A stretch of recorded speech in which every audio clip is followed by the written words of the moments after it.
What is up, New World? Just Game Master Coaching here, plopping out another New World video for you guys. I wanted to run through weapon leveling and what that looks like, the different spots that I've found to get you your first start in leveling, and then some different spots whenever you start getting your skills to be able to do some mob leveling as well.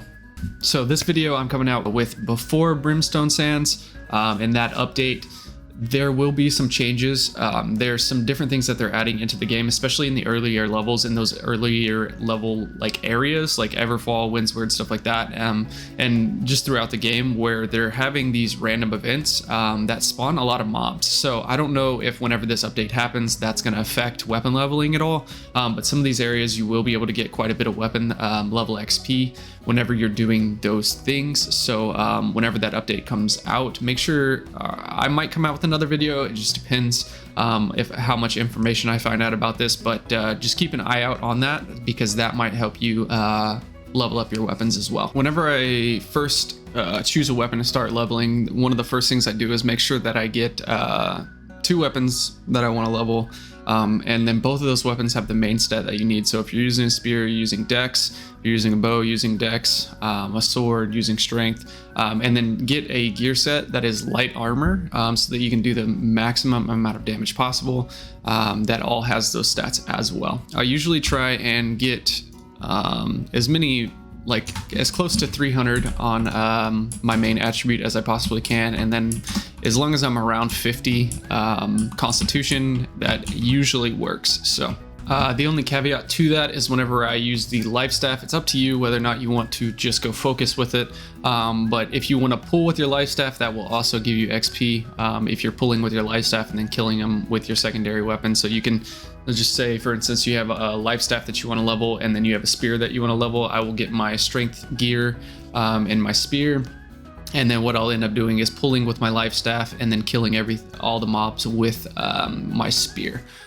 So that is 100% up to you guys what you guys want to do with that, but I wanted to throw that out there.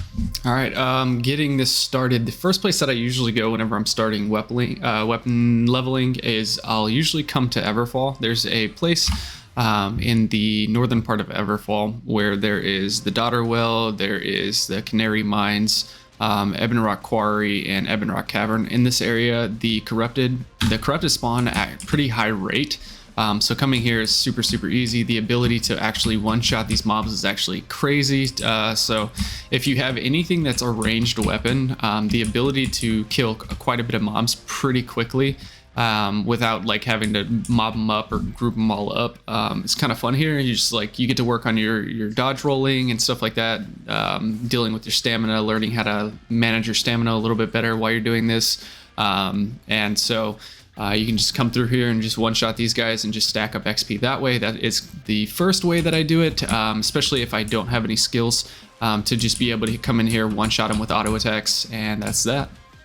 Depending on my level, the next place that I will end up going is usually Monarch's Bluffs. Down at the south part of Monarch's Bluffs, you can actually see down here where there is the Dead Man's Cove, and inside of that there's a bunch of elite mobs that you get quite a bit of XP. I made a spreadsheet here that literally tells you the amount of XP that you get. You get 102 XP to 136 XP per mob that you kill in this place, so it's quite significant, and the mobs don't have a massive amount of HP, so the ability to kill them pretty quickly is very nice, unlike a lot of other elite areas.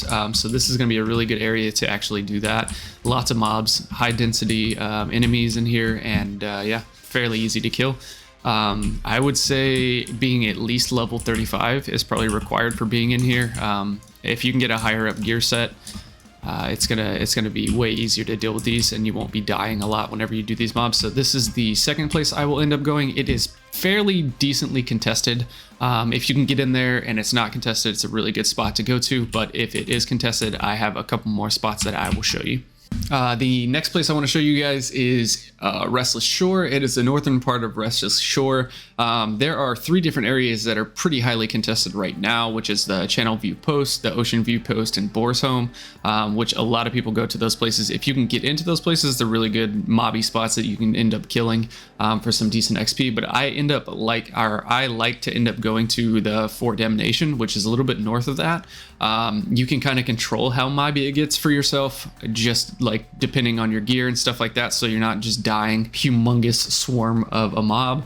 But in here there is tons and tons of the chests that you can get the medallions for con and strength, and also I've noticed that a lot of the lost end up dropping a lot of those medallions, so I just enjoy coming here. You get quite a bit of XP here and you can mob them up pretty well, so this is going to be my third place I like to go. This fourth spot that I like to go is in Eden Grove. It is south of the Cruel Vista. I like coming here because there is a ton of boars that you can literally gather really fast. Their respawn rate is insanely quick, and you get that iron hide, the scar hide, and the smolder hide from these guys. So it's actually a pretty decent source of money, especially since the scar hide and smolder hide are going for a pretty decent amount of cash. So you'll be able to get your weapon levels up pretty quickly here, and you'll be able to make some cash while doing it. So I like this one. And the last area that I have for you guys is in Great Cleave. It is the Defiler excavation. This is probably going to be one of my favorite places so far. The ability to group mobs is insane in here. It is another corrupted area that the respawn rates are just out the roof. So being able to come in here, mob these guys up actually is very, very easy. There is a ton of chests in here as well. It's just suggested, I guess, that whenever you're in this area that you have at least 3 skills, because I don't know, these mobs can get out of control pretty easily. So if you have those skills, it'll be a lot easier to manage the mobs and just not die. But this is an insane way to actually get level XP. You can get like 4 or 5 of these different creatures in here, and you'll get 300 XP every single time, and there's tons of them just all throughout here. So I want to share this with you guys, and this is what I have for the weapon leveling video. I hope this helps you guys massively, and I will catch you guys on the next video. Peace.